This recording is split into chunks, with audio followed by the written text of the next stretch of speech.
Welcome to the Elaborate Topics podcast, where we focus on lab-specific strategies for medical laboratory professionals. We're proud to be the healthcare detectives that work behind the scenes to get the results needed to influence medical decisions. Let's grow together and jump right into the lab.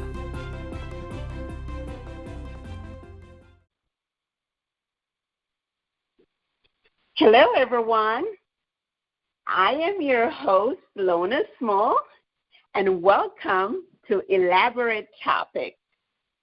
So Elaborate Topics is a weekly podcast where myself and my other co-hosts, Taiwana Wilson and Stephanie Whitehead, come on and talk about different topics that's going to be helpful to you in the lab to be successful not only inside the lab but outside the lab. And I'm really excited this week. I'm by myself today, and I'm going to talk about a very important topic that I think is very timely. And I'm talking about self-care, how self-care can help you to actually be a high performer. And I know there's a lot of talk about self-care at this time with the pandemic, with all the stresses in society, with the economy, with the racial disparities, just stress everywhere in the workplace, especially in the lab, where we are the ones focusing on all the testing. And so as I talk about self-care, I just want you to know that self-care is not only a solution to reduce stress, but self-care is actually something that will actually help you to prevent stress and be successful in whatever you're doing, to either get promotion if you want, to do very well in a project, to just stand out as a person. And so we're talking about self-care as it relates to high performance. I have this story I remember many years ago when my kids were younger. I was really, really busy, and I'm sure a lot of parents can relate. I had 3 young kids, 2 years apart. And I was running to drop off at kindergarten. I was running to drop one off at the babysitter. I had one at home, and I had to juggle my job. I was working on the evening shift, so I had one that I was sending to daycare for half a day, and one that was in kindergarten for half a day, and it was just running. I mean, I just never saw myself stopping. I would get up out of bed and rush because I'm on evening shift. I'm getting home really late. I'm forcing myself to get up like at 8 o'clock because there's one that has to be dropped off for daycare, and if they're late, they're not going to have breakfast, and I don't have time to make breakfast. And, you know, it was just like run, and then have everybody in place for me to get to work on time. And then I found myself just getting into this place where I feel as if I'm going to faint, but I won't fall. I just start finding myself. I'll get up out of bed, and I will just fall on my knees just waking up. And you know, I would just get dizzy, and I would be going to the doctor, and they couldn't find out what was wrong. You know, put on a heart monitor, just couldn't find out what was wrong until eventually they told me it was stress. And stress is a crazy thing that could give you so many different illness that you're not even aware of. And so it's so important to take care of you. And what I did, I just changed my schedule, my work schedule.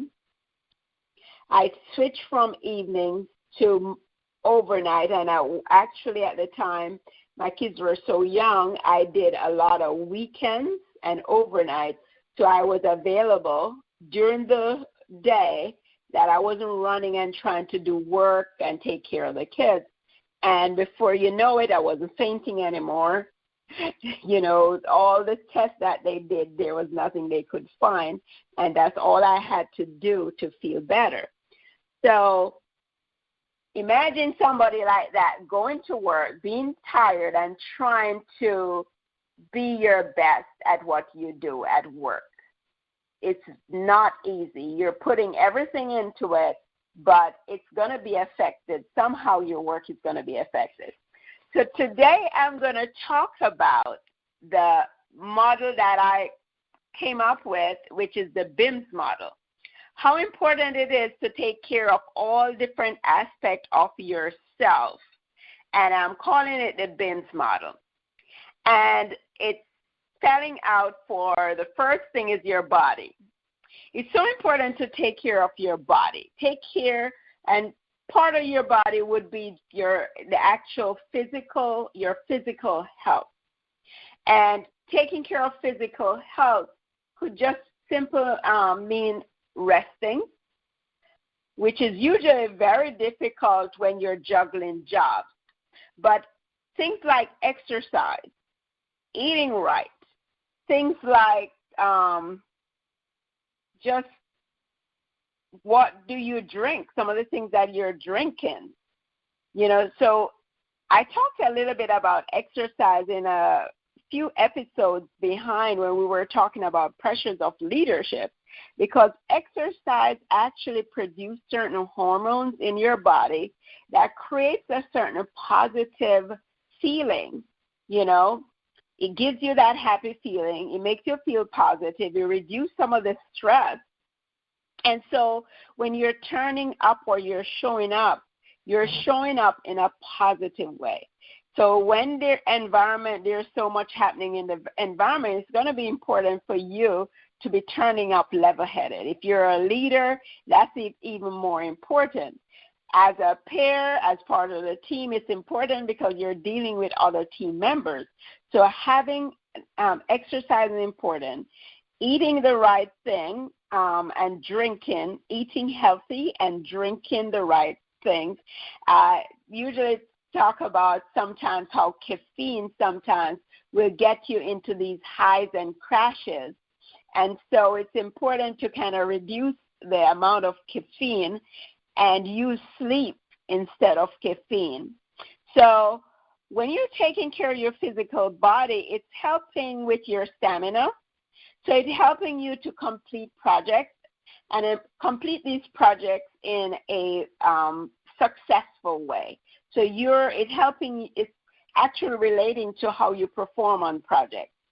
It helps you to feel better because physically, like what I said with me fainting, even being at work and getting to that point where I feel as if I'm fainting. If you're at work and you're in pain and discomfort, it's very difficult for you to perform at your best, to perform at your peak. So taking care of your physical body is really important. There's another story that happened to me recently where I decided that I wanted to start taking public transport. And during that time, I got myself a backpack. And I was traveling with a backpack with a laptop and books and other things. And I was going around as if I'm stylish with the backpack on just my right arm. And I did that for several months. And before I knew it, I started having this weird feeling of almost like numbness going down my right arm into my fingers. And when I realized that was coming from my backpack, I stopped wearing my backpack, but it continued. And it got to the point where it wasn't numbness anymore. It was a lot of pain. I was at work, and that whole day, no matter what position I was in, I could not work. So I was actually damaging my arm just by wearing the backpack.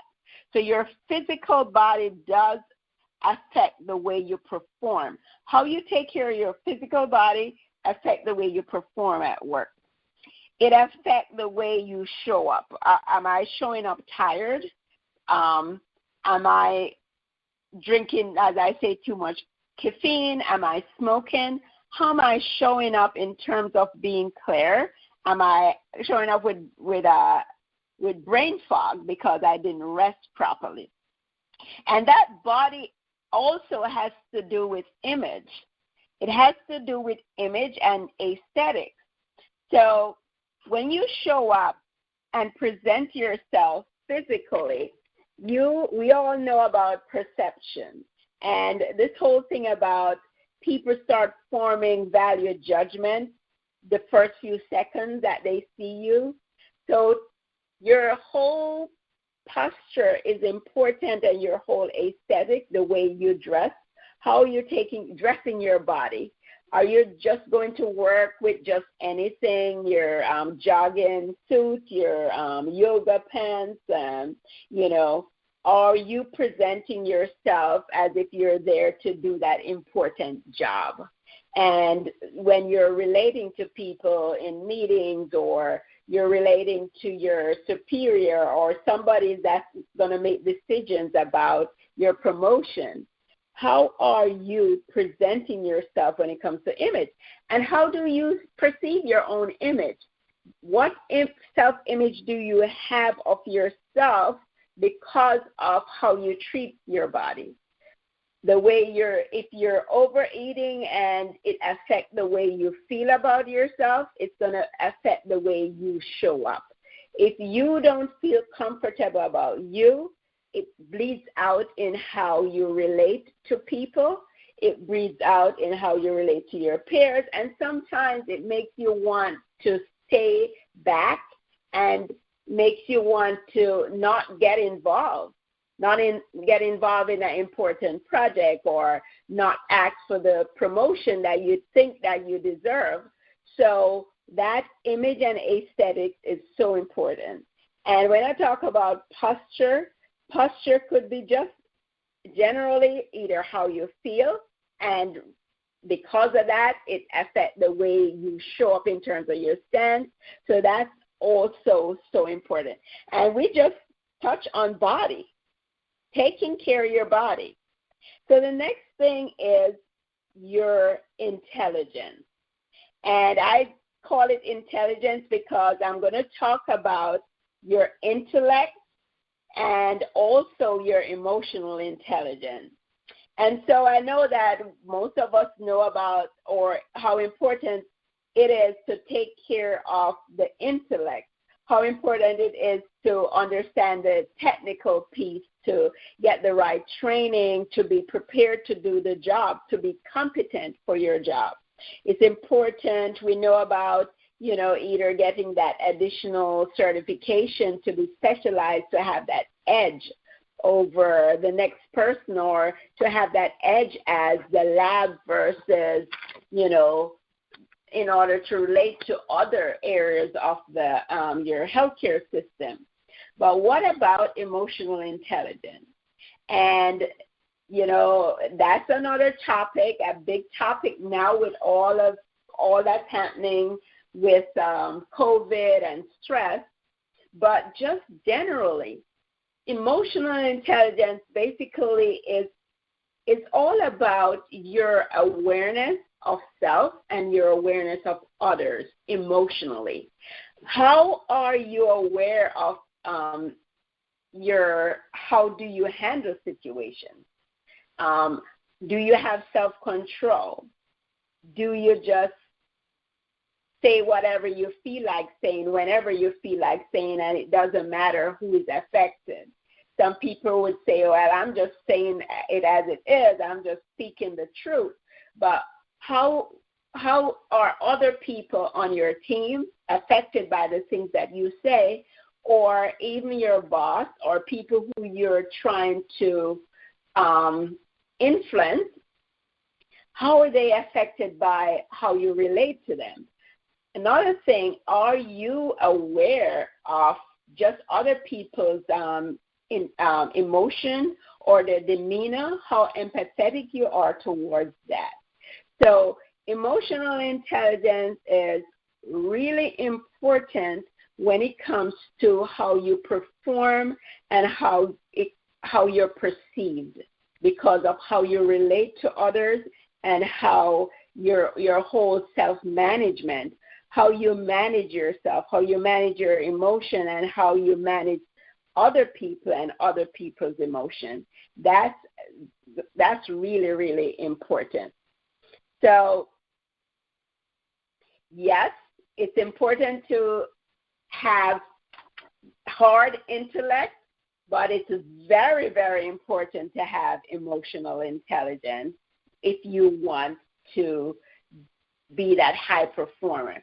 So take care of your intellect in that way and take care of your intelligence in that way. So another thing which is very, very much related to emotional intelligence is just your mind, your mindset. So we're moving from your body, your intellect or intelligence to just your mind. And when I think of mind, I'm thinking of the way you think about things. How do you think about yourself or where you are, and how do you think about the world, and how do you think about others? Like, people, are you the person who think that if there's a problem, then it has to be somebody else's fault? Are you the person that if there's a challenge at work, you're going to kind of look to see what's the root cause? Or are you somebody who think about others like most people are bad? Because I know there's some leaders who talk about how bad their team members are. Are you that person who think of people in a negative way, that they're bad? Or do you look for the good in people or try to encourage people to do the best that they can? So it's important to protect your mind and how you think in terms of positive thinking, because the way you think is going to affect the way you perceive situations. So when things are going, like especially now where there's a lot of stress, then it's going to be woe is me, and the world is going, down this, we're going to die, and you're this negative person that's perceiving the world as negative, perceiving your environment as negative, perceiving everything that is not going to be better, and so you will not have that positive outlook to be that person that's going to help with things. So a lot of things, few things that you can do to protect your mind. So you can protect your mind from just sometimes the negativity that's around you. Sometimes you have to block it out. Sometimes you have to block it out either. Sometimes if the negativity is from your team members, you have to block out some of the negative talk. If it's from the television, you have to block it out to protect your mind. And there are a few things you can do to help with your mind when it comes to positive thinking. Just preparing yourself in the morning. Things like devotion, having devotion for people who are spiritual. For me, I have devotion in the morning by reading scripture and think positive and give myself that day, this is what I'm going to act out in terms of something really positive to shine that positive light. Meditation for some people help you to calm your mind, help you to kind of get that extra bounce when you're leaving home, and help you to, I use this meditation called the 6-phase meditation, where you go through and you forgive and you have gratitude, and so you start your day in such a positive mood, so that's so important when you actually you're coming up with you're being on the offense. So you're being offensive. I shouldn't use the word offensive, but you're being on the offense instead of the defense when you get to work. So when you're seeing all these negative, you're ready, prepared, and geared up for it. So another thing is setting intention. So in the morning, you're preparing yourself to say, well, this is how I'm going to react if this happens. You already planned how to react. There's the LIS that's going live, and you know that it's probably going to be challenging. Prepare yourself mentally of how you're going to react, how you're going to respond in a positive way. So you're setting your intention, you're planning your day, you're doing kind of a detailed step-by-step. So you're not on the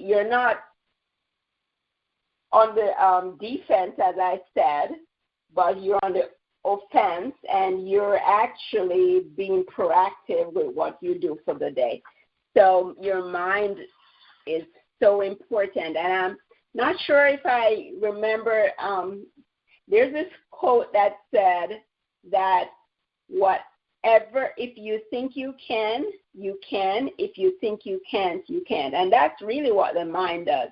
The mind can actually help you to decide on success or decide on failure. If you feel as if you're going to fail, you're going to fail. If you feel you're going to be successful, you'll be successful. The next thing is the spirit.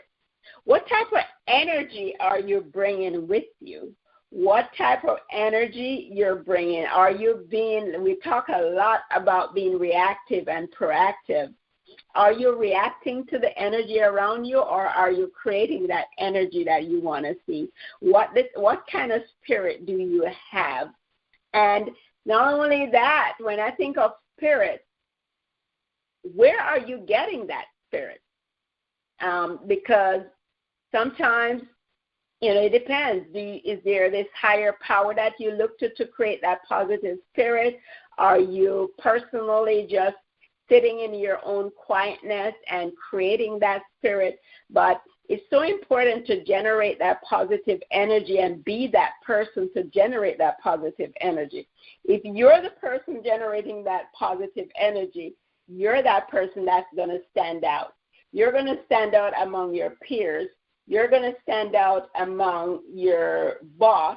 You're going to stand out among your boss's boss. And so whatever you're doing in terms of your performance, with that edge as that person that's creating that positive energy, that's really what's going to help you to succeed and to stand out and to stand above. So, so many times when we think of high performance, we think that we have to just work hard. Work hard and maybe study hard. So, get those certification or get that degree or get that technical skills and work hard and you'll succeed.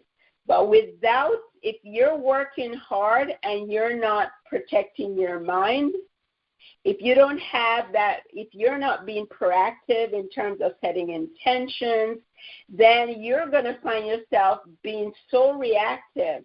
You're going to find yourself being hit down by negative talk, even negative self-talk. Sometimes without meditation helps to protect you from negative self-talk. It helps to build that confidence. Without that taking care of your body, without those body image, your confidence will sway. So it's not only working hard, or it's not only the traditional intellect, but it's important to look at your holistic self. Bring your whole self to work, and if you're bringing your whole self to work, there's a much, much higher chance you're going to be successful, and a much, much higher chance that you will go above a lot of the negative, you stand above a lot of the stress, you will reduce so many of the stress that's actually happening right now. So I just thought this was so important to share, because for me, when I think about leadership, when I think about just performance in general, I like to look at the holistic.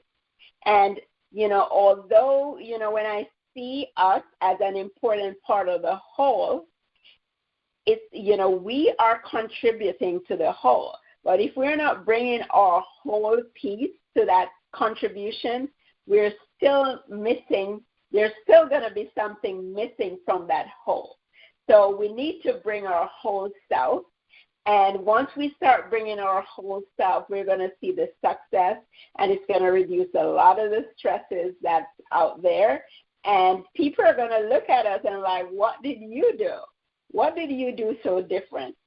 So, if you enjoy this, what I'd want for you to do, and I usually have action when I go through any of my training, is to just start looking at how do you take care of your body? How do you take care of your emotional intelligence? I know a lot of us got the intellect out. How do you take care of your mind? And what spirit or energy are you bringing to work? And I know that it's not easy to take on everything at the same time. So what I would ask you to do, start with one. Start focusing maybe this week on my body, the image, or how am I taking care of my health. And maybe next week we start looking at understanding emotional intelligence. And then the next week you can start looking at my mind. How am I thinking? Am I thinking in a negative way? Because that's going to affect the way I act. If I think I can, I can. If I think I can't, I can. How am I seeing people? Am I seeing them negative? And then think about your spirit. So I really enjoyed sharing this with you, and I hope you enjoyed it too. If you have any questions about this, or if you want to learn more, you can reach out to me at Lona Small at lonasmall.com. And it's so important for you to listen to other episodes at directimpactbroadcasting.com. And if you want to email us in general for elaborate topics, the email address is elaboratetopics@directimpactbroadcasting.com. I really enjoyed sharing with you, and I hope you listen to this and share this episode. Subscribe and share. And, we have had several episodes so far. Once you share, you can go back and listen to other episodes. And so I really enjoy sharing with you. So until next week, I'm tuning off from Elaborate Topics.